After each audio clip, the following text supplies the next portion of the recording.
Thank you for joining the Asheville Rise Stronger Together podcast. This is your host, Jessica Knupp with the Asheville Area Chamber of Commerce. I hope you enjoy today's episode. This episode is brought to you by our sponsor, True Point Bank. All right, today we are here with DJ Molly Parti. I mean, you have the best name ever. Pew, pew, pew. Beep, beep, boop, boop. I mean, it's so fun. I just love it. I was so excited that you were going to be here today with us. I'm so excited to be here. Thank you for asking me. This is awesome. Yeah. So tell us a little bit about like how you got started, how you ended up here in Asheville. I think we would love to know how that all worked out. Yeah, well, my name is DJ Molly Parti. I am a local Asheville-based special event, theme party DJ. I'm also a teaching artist. I'm a producer. I am also a live streamer and an educator. So the way that I ended up in Asheville, which I've been here since 1990, was I moved here from St. Croix in the United States Virgin Islands after Hurricane Hugo. Oh. So, being a West Indian, we dealt with hurricanes all the time. Yeah. So when that storm hit, it was so bad that my mom, I was just like a preteen. So my mom was like, I can't do this anymore. And we moved to Western North Carolina to the farmland of Barnardsville. And I've pretty much been here ever since. Oh, wow. That's amazing. So you went through that hurricane, and now you've been through another one. Now I've been through another life. That we didn't expect at all. That we did not expect, and that changed everything. Right. And, I'm a survival kind of girl. I'm a get it done. Right. I've worked music festivals. I've been in the industry for a long time. Working on events, you really plan for the worst and hope for the best because there are so many moving parts. Right. And all of that feeds into, the things that I'm capable of doing in the moment, which hurricane recovery and survival are definitely part of that. But this really tested my limits. Right. And the fact that the last time I went through one, I was like 12. Right. And I was not in charge of the adulting portion. Right. I know. Adulting is hard. Yeah. I did not own a business. Right. I did not have people depending on me in that way. Yeah. And so it was definitely, a real shocker for, I know, everybody. Right.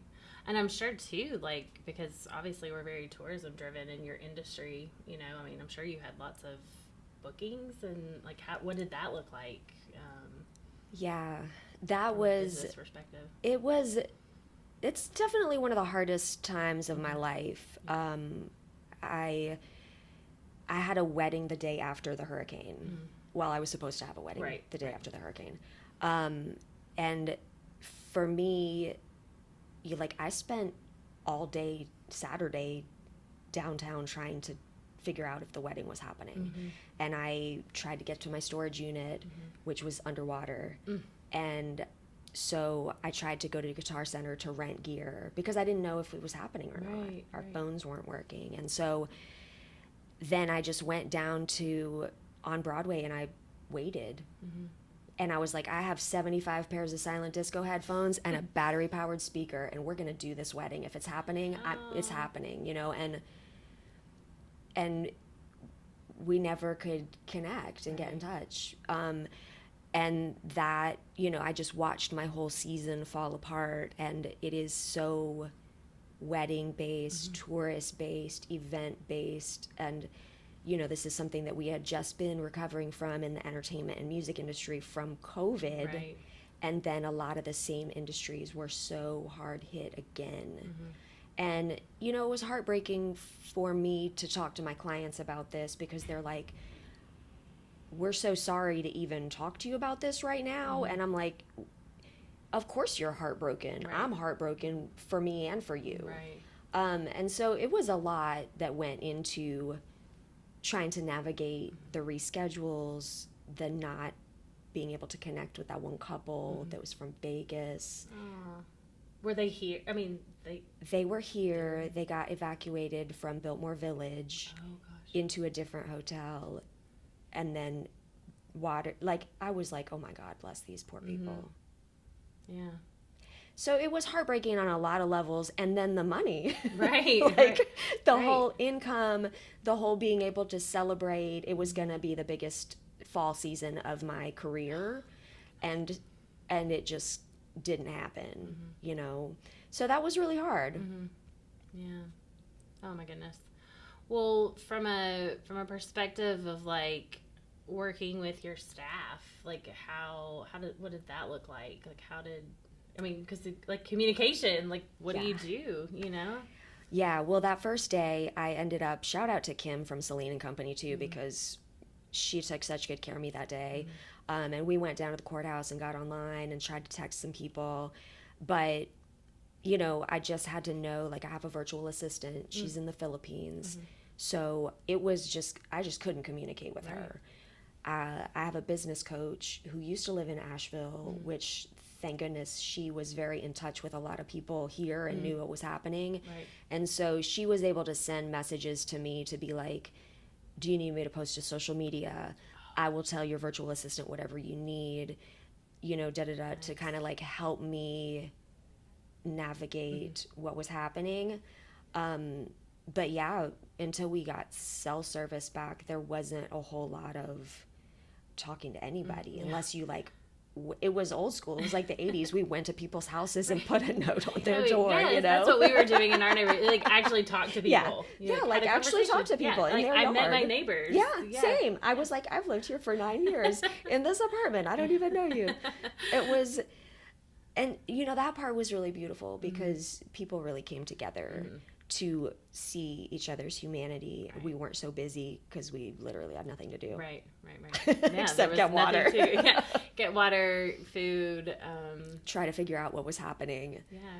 Yeah. And so until I could find some hot spots where my phone did work, I just couldn't communicate with people. So it was just like, try to find somebody, try to get a message to them, go down to World Central Kitchen, hang out and see if they show up.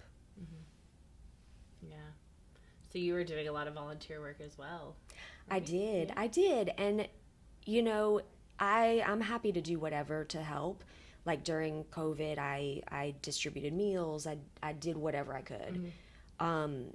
This was different because I got the opportunity to actually play music volunteering and also to just do that as a service. And I realized, like, music has always been so important to me. I've been a musician, a singer, I play several instruments, and now I'm a DJ. And I never realized how important it is to everybody in making us feel better. And so that's something that I got to do. So you were all over the city, or? Yeah, I got to... Or down at World Central Kitchen? I got to DJ at World Central Kitchen one day, and then I got the opportunity to actually play at the FEMA Community Care Center in Swannanoa. Oh, wow.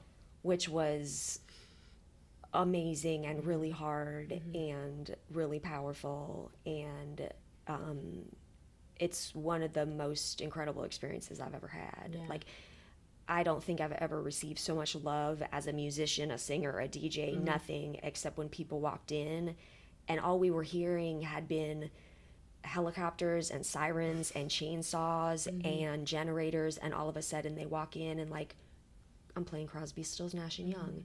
And they were like, oh my God, thank you so much. Like, they would hug me and tell me their stories. And I was like, oh, we actually all need this. Right. We all need this. And then I got to do an event for the reopening of part of RAD. Oh, nice. And that was amazing because, you know, we just trying to feel better. Oh, yeah. Well, and music takes you back to, like, you know, it fills you with, like, memories and, like, different places, and you can, like, envision what you were doing when you heard that song. Maybe it's the first time, or, you know, and you have that opportunity to kind of bring those memories back. And at that moment, we were all hanging on to the good things, you know, because when you looked around, you didn't really see, things didn't look the same. And you drive around right now, and sometimes they still don't, and they might not ever look like what they used to look like. So, so what are some things like what you learned maybe through going through this experience that maybe you took from it? I mean, you've kind of had to adapt what you had to do, and what are some things that you've learned from this? I think I'm still realizing things that I've learned from it, and I think we probably all will be for a while. And you really nailed it on what you said about music just then. I think that it really cemented the importance of music in my life, which is so silly because it's always been there. But it really like reinvigorated a way that I communicate through it and helping people feel the way that they want to feel at their events. It also really just hammered home I need to be very mobile. You know, after that, I got the opportunity to DJ at 3 different polling locations for the election through an organization called DJs at the Polls. And I was completely self-contained on a battery-powered generator, battery-powered speaker. Like, my setup was 10 minutes. I could break down setup, boom. I didn't need power. I didn't need anything. And, you know, during the storm, I was charging my cell phone off of my battery-powered speaker because we're in North Carolina, you're having weddings out in a field, there's no power. And so I had already been shifting that way of like, how can I make how can I have a setup for like literally every situation? We'll have a wedding anywhere, right? You know, parking lot. A field. My grandfather's barn, like, and especially during COVID, we needed to be outside, and so now we are outside. Yes, and sometimes that is wonderful, except when you're the DJ and you're trying to like, and so I had already been shifting that way, but it really. I was like, oh, I need to have this. I need to be able to also have like things that don't draw any power so that I really can be able to provide this anywhere. Even if I have a table that's this size, I can set up right there. It doesn't have to be loud. It can just be what it's supposed to be, to be able to provide a vibe, to bring people's cortisol levels down, to help them feel okay in the moment. You know, or to like have a little cocktail party, whatever people are trying to do. And so that's definitely something that I learned. And also just, you know, asking for help because we all needed help, and we all need help a lot more than we are really willing to communicate because we all want to be all dope over here by ourselves. But you know, that community factor, I really leaned into the people that were offering me help, like the chamber. You know, like I was like, I don't have water, I don't have internet, my power is iffy. I need some help. And then when people offered it, I took it. Well, and we were so grateful that you were able to take us up on that. You know, we transformed the second floor actually with a partnership with Lenore Ryan to offer kind of a co-working space, if you will. And so tell us a little, I know you were able to utilize that. So, I mean, I didn't go up and see what you were doing. I know you were here, but I have a mental picture, but kind of tell us what all you were doing up there. Yeah. You know, as a live streamer, and shout out to my Twitch community because they showed up. They started a fundraiser for me. They donated a generator to different organizations. They donated money to different organizations here. And so my first live stream was supposed to be a month after the storm because I knew the internet might not be. And then we had internet for a week, and I was like, okay, I'm going to do it next week.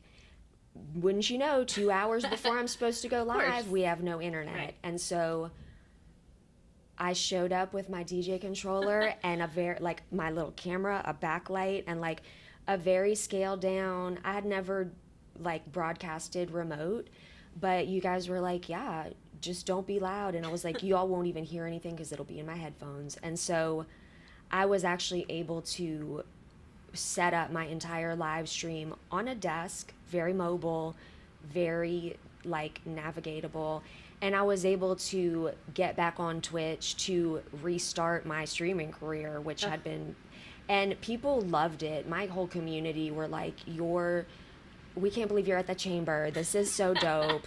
And it was such a way for me to share my community with Asheville and also share Asheville with my community, because people were like, what is happening? Are you guys okay? Yeah. And I was like, we are not okay, but we are getting there. Right. And we have amazing community here, you know, because people think DJ is that it's not a business, that it's just all fun all the time. But it's a lot of emails. It's a lot of sitting at home, creating music, doing things behind the scenes. And that's one of them. And without the utilities, like, I can't run my business either. Right. And so I loved it. People loved it. It was like amazing. I love that you were live streaming upstairs at the chamber office, and nobody even knew what I was doing. I should have gone upstairs. Oh, you should have gone upstairs, because people would walk by the office and there's like a glass door, right. and they'd be like, "What's happening?" They'd like pop out, and I was like, "It's fine." We're good. And like, yeah, and I took a whole video of my setup so that I could show people like, this is something that you can do, and you can also do it in a lot of different ways. Right. Yeah. At the chamber, at the Asheville Chamber. Covers. Come on down to the Asheville Chamber, and they will hook you up with some internet. Yes, all the things. Yes. Oh, that's so wonderful. I mean, we're so grateful to not only help you, but other businesses as well, you know, in that sort of capacity. We were just kind of like, what can we do? We have this space. We have the internet. We were one, I don't know if it was just because of our location, but we were able to get that back. And we were like, obviously, we're in the business of helping businesses, so we want to help out. So we were so glad that we were able to do that for you. It was massive, because not having power, not having internet, those are things that I took for granted. Right. We all did. Not anymore, no. Let me tell you. But not being, like, people are still trying to book weddings, and I'm like, I have no way to answer these leads. I can write you a note. I'm like, let me put this on, you know, so like, and it was for this year, and you know, booking out in advance, and they don't know exactly what's happening here, and so just trying to run my business off of my phone completely was exhausting, and I needed a place where I could just like plug some stuff in and get online and do some admin, and then also share with my community, like, this is what's happening. Right. Is there anything else you would like to share with our viewers about your business or anything that's going on? You know, I think that there are so many things that I am continuing to learn from this situation, and that I think we all will be for a long time. I think for me as a business owner, and especially in the creative facets of being an event DJ, being a music producer, like, I used to think that music was like a luxury. And now I really feel like it's a necessity. Right. Like, we all need sound to help us regulate our nervous systems. We need to stay healthy in a lot of ways. And it's shifted the way that I approach my job and my business. And so, you know, to any other business owners, I would say, like, take a step back and think about the actual necessity of your business, because it's probably a lot more than you think it is. Right. And it's probably a lot more important than you think it is. Yeah. Oh, that's great. I mean, I know music means a lot to me. I mean, you know that. Yeah. And dancing completes the stress cycle. Like, we got to get those chemicals out, you know, right. like, otherwise they just stay in there. 100%. 100%. Well, tell our viewers kind of how they can get in touch with you, website, social media, all the details. Yeah, I'm DJ Molly Parti everywhere, MOLLYPARTI, on Instagram, of course, Twitch, Facebook, website, mollyparti.com, and TikTok. And I'm live streaming kind of everywhere. Oh, that's wonderful. Well, thank you so much for being with us today. It's been a pleasure. So much fun. Thank you. Thank you so much for having me. It's always a pleasure. Yes. I really appreciate it. So much fun. Thank you. Thank you. If you enjoyed today's episode, like, comment, and subscribe. To learn more about joining the Asheville Chamber, scan the QR code on your screen or visit ashevillechamber.org. Until next time!